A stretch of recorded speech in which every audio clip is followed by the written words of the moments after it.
Welcome back to the channel. Today I thought I'd do a video on unboxing and doing a assembly video as well as a quick initial review of the Rad Power 6 Plus step-through bike that I ordered. I love e-bikes. My wife and I tried them out in Alaska and fell in love with them, so we decided to invest in one and thought I'd just do a quick video on how to set this thing up and some tips and tricks just to help you in case you decide to get an e-bike. So we're gonna go from this to this. Now, of course, the bike does include instructions, and it does even have a nice big QR code on the top of the box so that you can watch a video provided by Rad Power about how to set this up, but sometimes it's nice to see it actually done, especially with the hardware they include.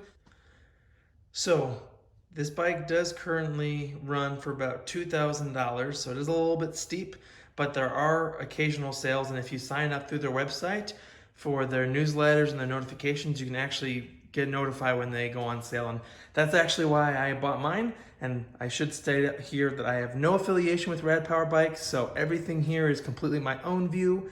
But of course, Rad Power, if you'd like to support the video or like to get in contact with me, let me know. We actually got ours on a Black Friday sale, which was oddly enough in October, and we got this for $1,300, which was awesome. And they actually offer referral codes, so that if someone buys a bike and you send it to somebody else and they also buy a bike using your code, both of you get $50 off each. Now, for the person who sent their code, they actually get $50 gift card. But, if you're already invested in the Rad Power line, you can get different accessories and whatnot for yourself. So again, I have no affiliation, but just to help you and I both out, I guess, I'll put my referral code above as well as in the description box. So in case you do decide to make that choice, again, I'm not sponsored by them at all. Both you and I can get a little help out. So let's talk about the measurements of the box in case you need to find a space for this box, get it into your apartment or whatever you're needing. Let's talk about the measurements. The box's rough length is 63 inches. It's about 14¼ inches wide. About 34 inches high. Two essential tools that are not included besides some other important ones that I would highly suggest having before you get started is a pair of side cutters, because there are a lot of zip ties you're going to need to get through, and a box cutter for obvious reasons. The next important thing before you really get to opening the box, Rad Power recommends that you go around, take pictures of all four sides of the box, just for any warranty claims, as well as when we actually open up the insides and pull the disassembled bike out. It's a good idea just to take pictures in case A, you don't catch anything beforehand and need to send documentation to Rad Power, as well as they also say if you want to ship it back to them, you'll know how to put it back together and put it in this box. So that leads us to the next thing, that if you do, I guess for some reason, plan on shipping this back to Rad Power, hopefully you won't need to. This will depend on what you do in the next step as far as opening the box. Obviously, this thing's pretty darn heavy, so you kind of have to be meticulous in how you open it. I would say that there's 3 ways to open it. Step 1 is probably the most obvious. Open up the top here and then pull the bike out from the top, which would mean you'd need someone else because it is pretty heavy and hard to get out by yourself. Option 2, which is what I did on the other bike that I got, is I did open up the top, and then once I could see down in the innards, I actually cut down this side and that side so that I could just fold this front half down. Then I had a work surface to work on and made it really easy so I didn't have to make a mess when putting things together, and I could keep everything kind of in one place. So I would also recommend that way, honestly, because it's easier. You don't have to worry about lifting the whole bike out and stuff falling all over the place. Option 3, which I probably wouldn't recommend, but it came to me when I was thinking about how appliances open up. A lot of times, I think even water heaters especially, the box will actually allow you to cut it on the bottom, and then you can just lift the top of the box off rather than trying to lift the object out of the box. So I guess you could do that. You could cut, down the bottom side of the box all around the perimeter, but obviously there's stuff that you could puncture, so I wouldn't recommend that as much, but I guess it's an option on the table. So I'm gonna do option 2 here just so I can again have my work surface, and then I don't have to worry about lifting the bike fully out of the box. And it kind of keeps it together in case I need to ship it back if there's an issue. So after pictures, let's cut this thing open.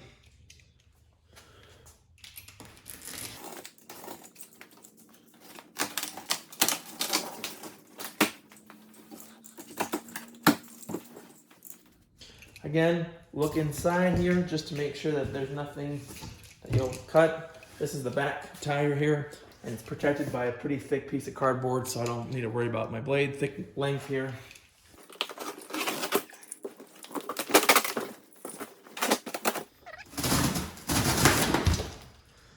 And voila, now you have a work surface.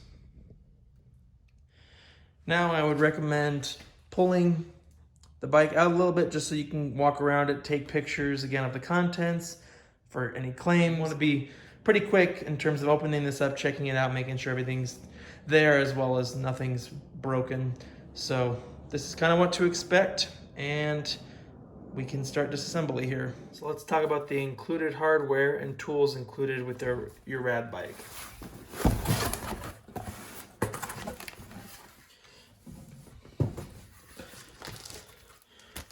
So of course we have our instructions and a nice little sticker there. So if you want to refer to the manual as far as torque specs or, you know, more in-depth guide or kind of a visual and something to refer to as far as assembly and just maintenance and other things like that, it's actually really helpful, all the tips in there. So hold on to that. And we have a nice organized box as well inside here for the pedals for the bike, the headlight for the bike. And I will make one comment. It is odd to me that the bike includes a lot of things, but it doesn't include like a small little packet of grease for the pedals. We have a nice bag of reflective accoutrements for the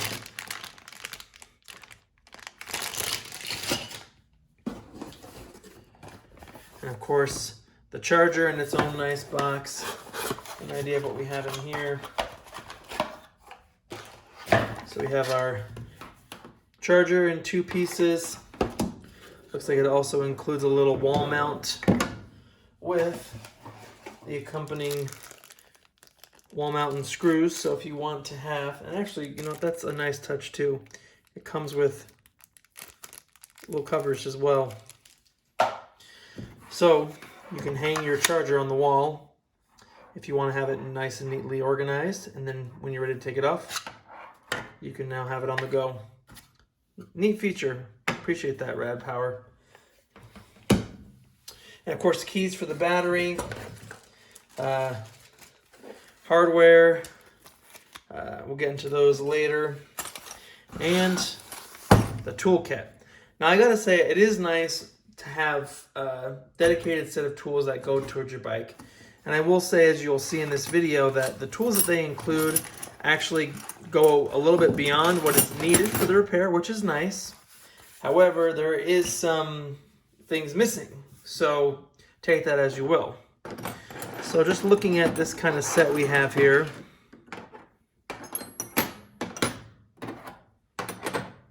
we have technically 7 wrenches. We have a 16, 18, 13, 15, 10, and 8, which you do need all of those to some extent or another. Actually, I don't even know if you use the 16 and 18 when you set it up. Got some different Allen keys here.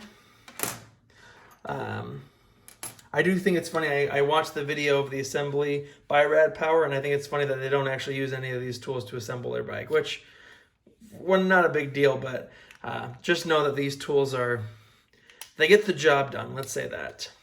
And of course, the other tool that I actually didn't even find use for, but nice to have, is this screwdriver. And I didn't realize this, but it actually is reversible, so you have both a flat and a Phillips head. But one thing that shocked me was that it has a hex shaft here, which is really nice because, as you know, you can put a wrench on there and actually have more torque. However, none of the supplied wrenches fit over said hex. So it's somewhere between a 10 and a 13, and unfortunately you can't take advantage of that with the tool supplied. Not a big deal. You have a nice little pouch here, so you do have this, you know, set now dedicated to your bike, so I guess you can throw that in should you ever need to repair something along the way. One thing that I actually thought was smart, I don't know if this was intentional, is as you notice, most of the wrenches are double-sided except for one. Now, this is helpful because let's say you need more torque, like you can actually slip I mean, it doesn't work too well with some of these, but you can actually slip the closed end of this wrench either onto those double wrenches or even onto an Allen key if you need more torque. I have no idea if that was intentional, but just thought I'd point that out there. Of course, it doesn't include other necessary things like a torque wrench, which they strongly recommend, as well as bike pump and other things like that, grease and thread locker, but we'll get to that as we come to it. But it is kind of nice to have a little pouch here for your tools, and you can throw that in if you get like a little satchel or something when you ride your bike. So let's jump into assembly. So a quick top tip before we start dissecting here is you want to keep your hands away from the rotors. So see that little slotted disc there? That's the rotor, just like in the rotor in your car that helps with the braking. The brake pads clamp that to actually stop the wheel from turning. So it's advisable not to touch that anywhere throughout this process, just because you don't want the oils from your hands, or if you're using gloves and touching grease and whatnot, you just don't want to get any kind of oil or grease on there, because that can affect your ability to brake. So there's no need to touch anywhere near there, but just a quick top tip that you don't want to touch either brake rotor. So now we can start to remove all the zip ties here. I'm gonna advise you not to remove the covering over the actual interfaces for the display or for the pedal assist system. So don't touch either of those, but the rest we can all kind of cut away here.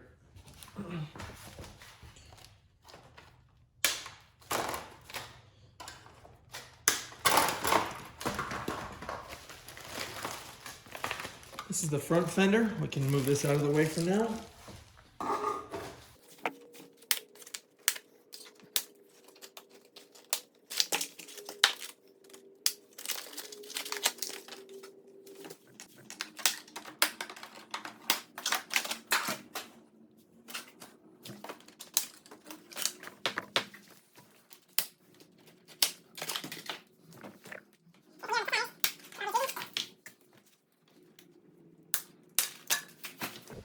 The front tire out of the way.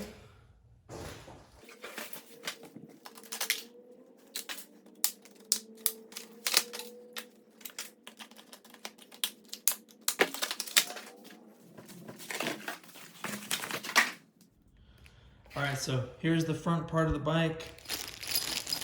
Get your faceplate hardware to the ready, because what we're going to do is open this box here, and then this is the mounting plate where we're going to put the handlebar in and then put the 4 Allen screws in there.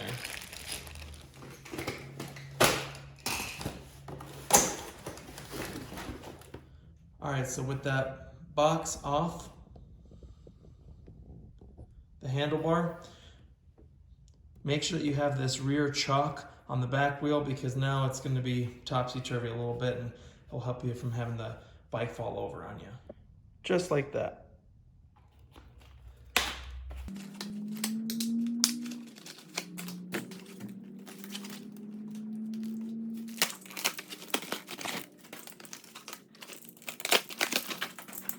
Now we should have it like this.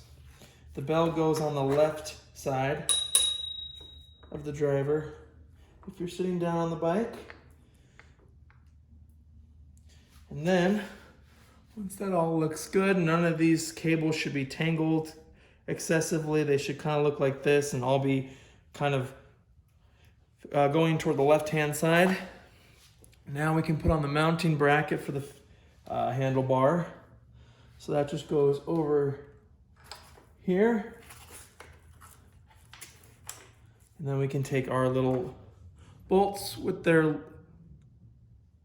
washers and thread those in. All right, so a big tip here as we use our 5mm Allen wrench to put these 4 screws in is to ensure that you don't cross thread.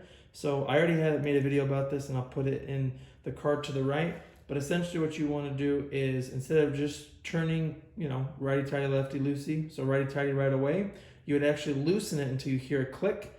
That means you've caught the threads, and then tighten from there. So hopefully, I'm going to be really quiet, and hopefully you can hear this as I do this first one. Hear that? So I'm gonna get that one there. Get this next one in.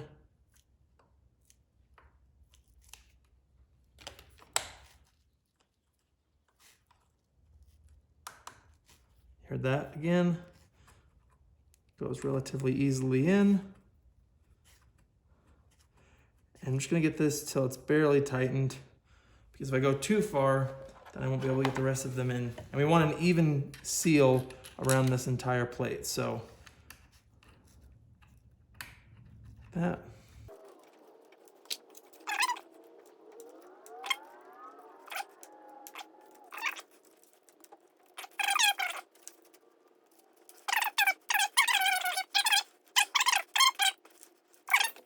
$10 Newton meters each. And again, we want to do a crisscross pattern here so it seats evenly.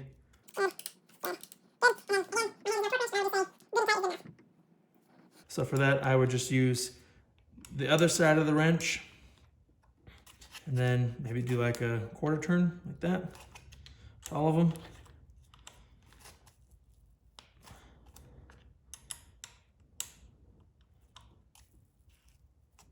Did that one a little bit longer because it was a little bit looser than the rest. Good. And then just look around here. It should look pretty evenly seated onto the handlebar. And if that looks good, we're good to jump on. If not, obviously you just pull out all the screws just a little bit, tighten where necessary, and then again, crisscross pattern to evenly seat them. One quick comment I have is, it's a little bit weird, but some of the bolts included have thread locker, some don't. You'll see a little bit of blue on some of the other screws that we'll use. It's just odd to me that even though I guess that one doesn't experience as much vibration in this area, why not have thread locker on it? So just something to consider in case you want to do this job above and beyond.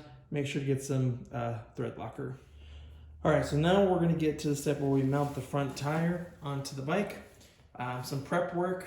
I don't know why they don't say this in the video, but again, just learn from my experience. You want to remove this cap right here to the axle so that you can actually slide it onto the bike. Just pulls off like that. And you don't need that anymore. Same thing on this side. As you can see, there's this piece here that just pulls off. Don't touch the rotor. And now this tire is ready to go. Now we want to take off this bottom bracket here. I would strongly suggest keeping this just in case you ever need to do work on the bike and you want to take off the front tire and have this rest. This thing is pretty stout, and I would say, why not keep it instead of throwing it away? So to get this sucker off, actually loosen it, first, and then loosen this thumb nut here on the left.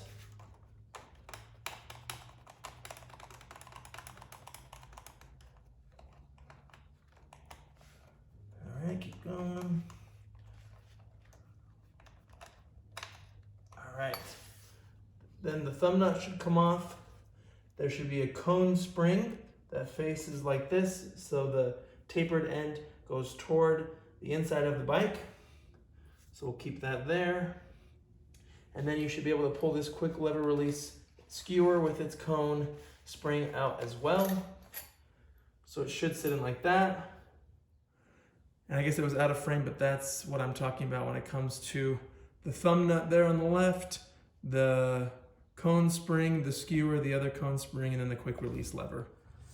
Now inside the brake caliper, which you can see right there, you'll see this little part sticking out. Just pull this out. And that's the brake shim, just to keep the brake pads from closing. Now, big thing here, just to save you more work. Now that that shim is out of there, do not press the brake, because the brake now, because there's nothing in between there, will close. And then you'll have to reopen it. And that's just one more thing, one more step to do. Rotor side up, put the skewer through, again with the cone-shaped spring facing the tapered end, facing down.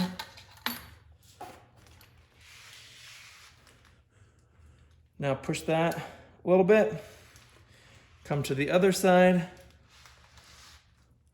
Install the spring. Again, cone side facing down. and then hold the other quick release end, and then just tighten slightly like that. Lift the bike up, 1 foot on, hold that in place, then out of the way. And now, tip when getting this in, so we want to match 2 things up here. We want to make sure the brake rotor slides into the caliper right there, and of course the 2 fork ends to slide onto the axle. So again, don't touch the handles. We don't want to compress that brake. Lift up, push in, higher it goes.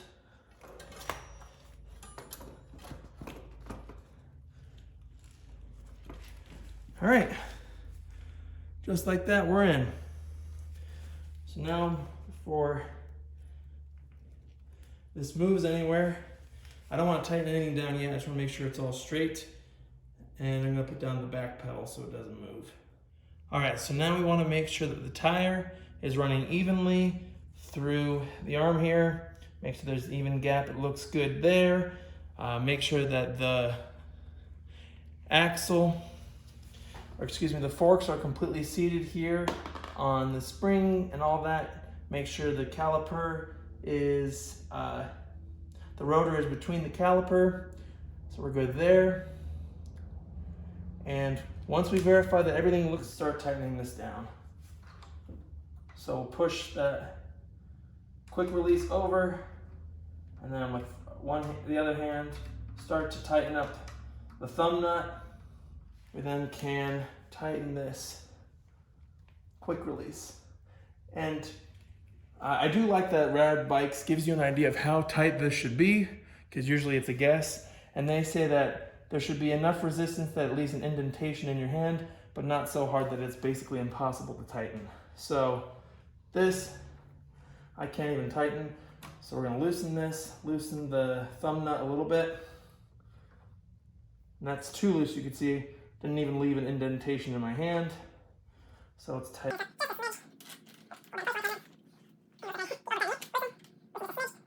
And then like that. As you can see, it left an indentation there in my hand. And that is good to go. Now come over to the rear right side of the tire. Make sure that this bash guard, which protects the derailleur, isn't hitting anything.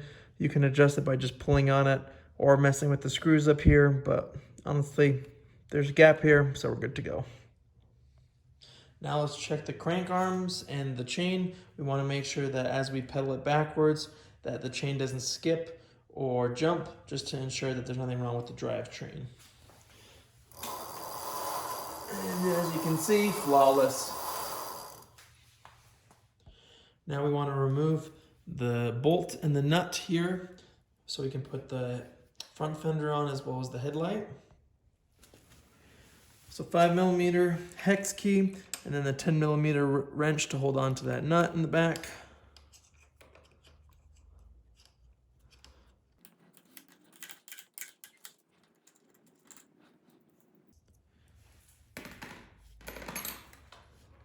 Now, we want to get the fender on the front side of the tire, slide it through here. It's a little tight.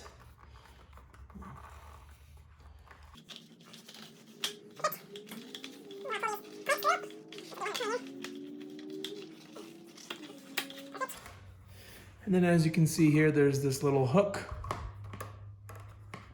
that will go here in the front. So we'll just rest that. Now we want to get our headlight out. Bend this arm down. And then it's going to go this middle spacer and then the headlight in front of that. Washer and bolt through the bottom of the headlight, then through the fender, then through the top here, push that through, and then on the back, we'll do a washer and then the nut.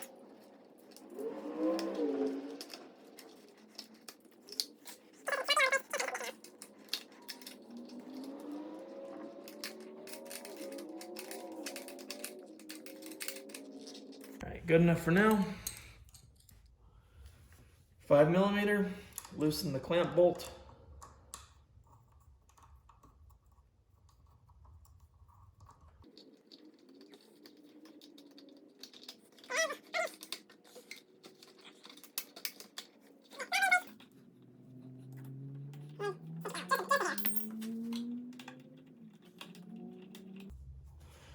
Just a hair here, because we want to now do the other side, and we don't want to tighten anything down until the end, so make sure everything lines up. And I just caught this, but in case you forget, the tire tells you the direction right on it, which way it goes.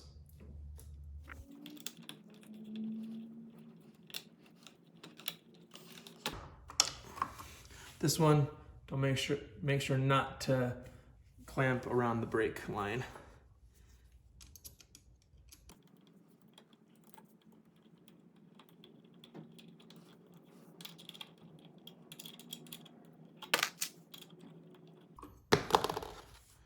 All right, now that we have everything on all three ends, let's make sure it looks straight.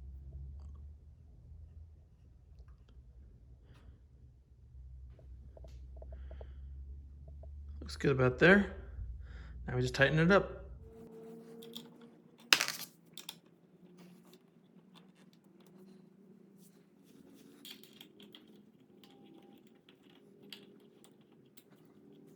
All right, and these the fender clamps here, and then the headlight clamp up there, that should all be torqued down to, I believe, 5 Newton meters, or excuse me, 6 Newton meters.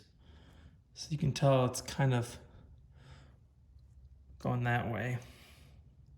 So hopefully it's loose enough where I can just adjust it by hand.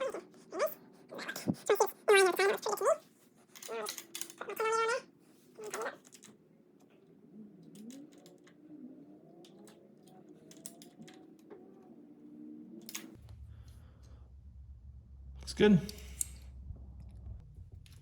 Now we want to get our rear fender hardware. And as you can see here, these ones have some blue Loctite on them. Wish that all the parts did, but beggars can't be choosers. Now what we'll want to do, get our bolt, put a split washer on there, and then a regular washer, and we'll just now thread on the mount here. So on the left side rear, you want to make sure that you use this hole right here in the middle, not the hole up here. This is for, I believe, the back rack, in case you want to get that accessory.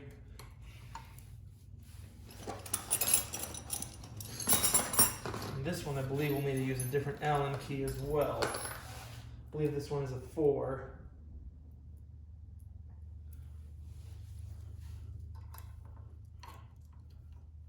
To prevent cross-threading, again, keep an eye on that.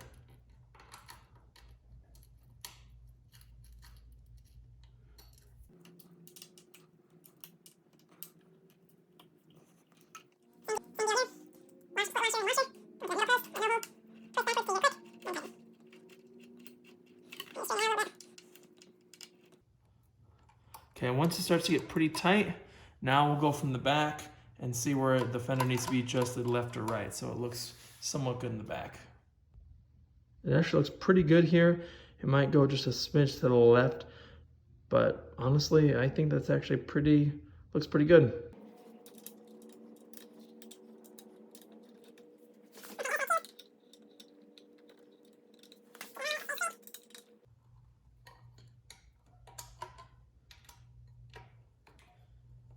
I believe 6 Newton meters here. Now we want to connect the headlight. So they make it easy for us. We're just matching by color. You can see here there's 3 pins. 3 pins here, red and red.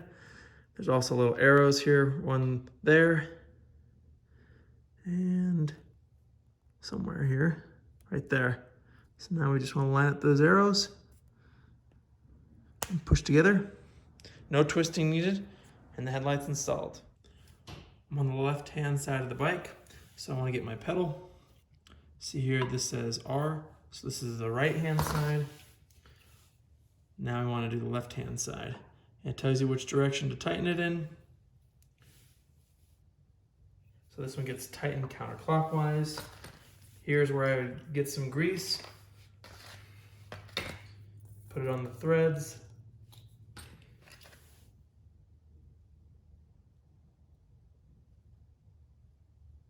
Just a pea-sized amount is plenty.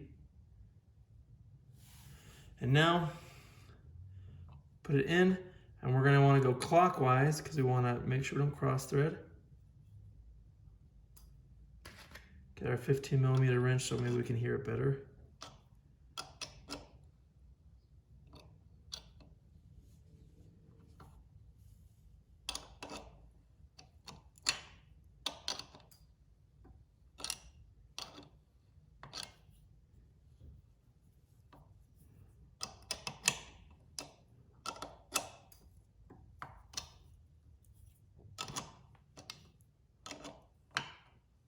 Okay, you heard that click.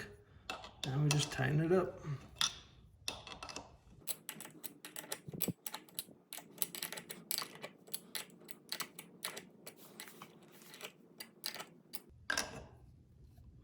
All right, and I believe that we want to torque this to about 35 Newton meters, something like that. So obviously more than we've done. So you really want to give this a good crank on it. And one side down, do the other one.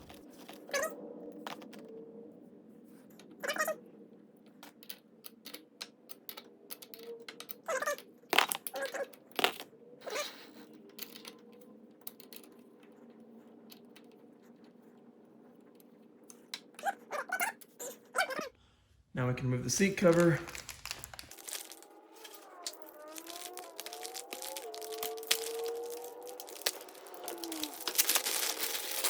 Now, here, if you need to adjust the seat, it depends what you're wanting to adjust. If you're wanting to adjust the height, as with most bicycles, you'll come down here to the quick release, open this up, turn the thumb nut, and then of course position it up and down. Most of the time people will just put the bike seat next to their butt. They stand next to the bike and then see where their hips are and then put the bike seat about there. Biggest thing is, I believe, on the back side of this, pull it out all the way, you can see there's a minimum insertion rate. So obviously this metal can only support so much, so it has to at least be in, as you can see, that far. That's as high as the bike can go, which is why the specs tell you the maximum height and minimum height of the bikes. So just be aware of that, and then once you find your desired height based on your hips, make sure that the seat is straight, not cocked either way. And then, as with the front wheel, get the bar nut or the thumb nut relatively tight, and then with the other hand, push the quick release until it makes a indentation on your hand. So if you want to adjust the angle or how back the seat is, you can see that there's this little screw in here that clamps this together. So you can loosen that, and then you'll see here there's a maximum and minimum tolerance of how far back and forward you can move the seat just for your safety. And then once you find the desired angle and how far back you like the seat, then you can just tighten it up here and then good to go. Now we want to assess the handlebars for movement. We want to ensure that it's tight and snug on there so that obviously as you're riding it doesn't pop off. So get the bike between your legs or between your feet, at least the front tire, and then put one hand on each of the handlebars and then just twist back and forth. And you want to see if this handlebar moves at all. And if it does, there's two nuts or two bolts down here that I'll show you that you can tighten up to ensure that this handlebar doesn't move. So as you can see right here, and then on the other side would be the same thing. Those two are 5mm, and you can tighten and loosen those accordingly. Those get tightened down to, I believe, 15 Newton meters. You just want to ensure that if you do have to make an adjustment when you loosen this, straighten it out and tighten these in a crisscross. Well, tighten them evenly just so the handlebar clamp here sits evenly. Now we can remove the covers here on both the remote and then the display.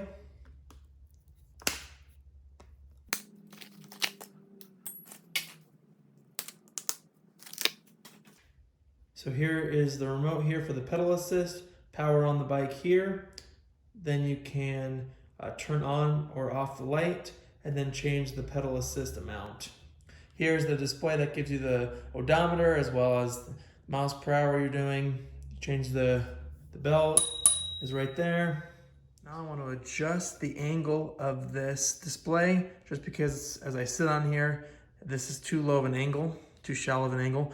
So if you look underneath, you'll see here attached to the handlebars, you'll see there's a bolt head here and then can't see here, but right there on the other side. So you'll just take the Allen wrench, loosen both of those.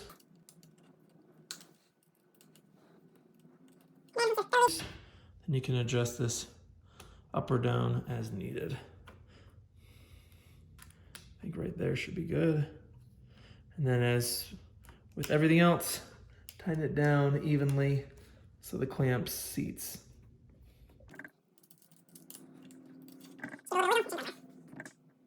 So now we just did the display, the remote here, same deal. There's a screw here. If you want to angle this back and forward to account for your height, just loosen.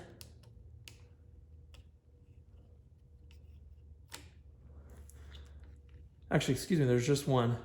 And then you can rotate as needed. So I'll probably do right here for now. And both the remote and the display only need 3 Newton meters, so not tight at all.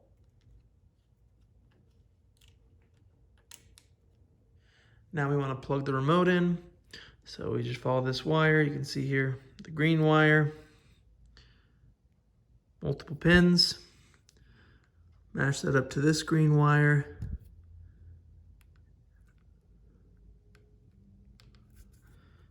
And plug it in. And we'll plug in this wiring down here as well, red to red. All right, so now let's get our bike on.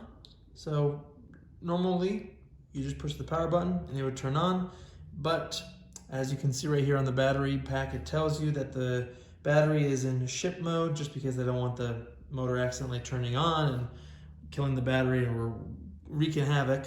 So what we need to do is just hold the battery button here on the left for 3 seconds. And as you can see, that's the indication of how much charge there is. Now, when we press that power button, it spells rad. That's the pedal assist. You can see that right there. Tells that the light is on, the front headlight. So we can check that. That works good. Press the button off, and now the light is off. Now before the first ride, and now honestly any ride, always double check that your brakes work, especially since this is the first time we're using the bike. So should feel some resistance. So here's the front here on the right hand side. So I want to see if I can do this. Good, that's not going anywhere. And then I guess we can kill 2 birds with 1 stone. I'm gonna turn the bike on. I'm gonna twist the throttle over here. And then I'm gonna check the brake to see if our back brakes work.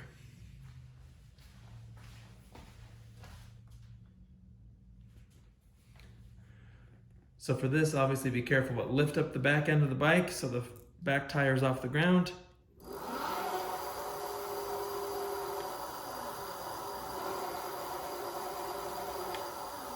Test the tire, and then you heard that brake. When you brake, you should also see your brake light come on. And also when it's sitting there. Now I'm gonna show you how to make any adjustments to the braking levers, whether that's up and down or the proximity of the brake lever to the handle, just based on your hand size. So if you wanna change the proximity between the handle and the brake, there's a little screw behind the handle about here, very small. And as you can see, if you loosen it, you can see it coming closer. And if you, I guess, go clockwise, that moves it out. Now, if you want to change the angle of where this handle is, whether it's lower on the handle or if you want it above, that's where you'd use this screw here, loosen it with your 5mm Allen key that is supplied.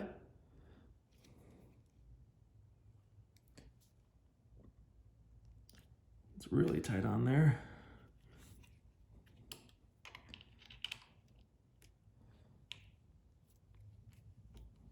As you can see, move it up or down.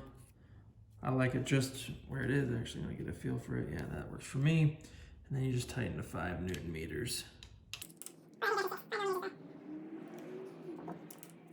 If you want to adjust the angle of the headlight, you'll come here with your 4mm and then your 8mm on the other side.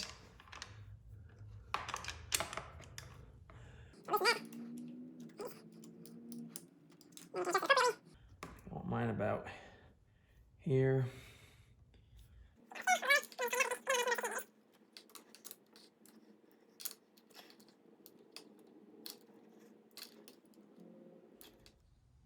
Lastly, and before each ride, of course, we want to check the tire pressure of each tire. It should be stated here on the wall of the tire, but I don't know if I'm crazy or my eyes aren't working, but I've looked all over both tires, both sides, and I do not see the max PSI indicated on there. So if you go onto Rad's website, they actually tell you that their tires, that the OEM tires should be between 20 and 30 PSI. So we'll just take off the straighter valve cap there and check them all. To charge the battery, you can either charge it from here or take your key, pull out and up, and that removes the battery. And then you just pull up on this tab and then plug the charger in there. To reinsert the battery, slide the contactor end in at the bottom, rock in till you hear the click. Make sure that this cover is closed and you're good to go. Last few thoughts here. Regarding the delivery time frame, just in case you're interested, we ordered this on a Tuesday and the estimated delivery was the following Friday. So we were really excited about that. And of course it said based on it being in stock and being able to, not have any shipping delays through FedEx. It didn't actually get sent out until the following Wednesday, which was a little surprising to us. And unfortunately it didn't come that Friday, but the following Monday, so that would have been about 10 days after we first ordered it, it did arrive and we signed for it and everything and no issues there. So just to give you a real kind of rough timeline, they do provide an estimated timeline based on where your location is, which I'll provide here. But yeah, ours was about 10 days and we live in the Southwest. I will add also that I have had some experience with their customer service. I had a few questions about the bike, some noises that I was noticing, and then a potential issue that I thought was going on. And amazing customer service, barely had to wait on hold. They create tickets for each call and they can send you updates if you want to respond back. They've been honestly phenomenal. I was very surprised by how good that customer service was. So just be aware of that if you need to call for anything, it hopefully won't be a headache for you. I was really impressed with the service that they offered, and I think that's great that a company that you actually don't get a headache calling into. So that's kind of the unboxing that I've done here and the review, a rough review of this bike. We've had it for about a week now and so far no issues at all. Like I said, I've been able to put about maybe 50 miles on it, so not much, doing a little bit of off-roading and some regular road driving, and it's been lots of fun. I would strongly suggest getting one if you haven't already. And any questions that you have, please feel free to put them below, or any experiences or issues or even modifications that you've done, just so other people can benefit from that conversation. I appreciate you watching, and I'll catch you in the next video.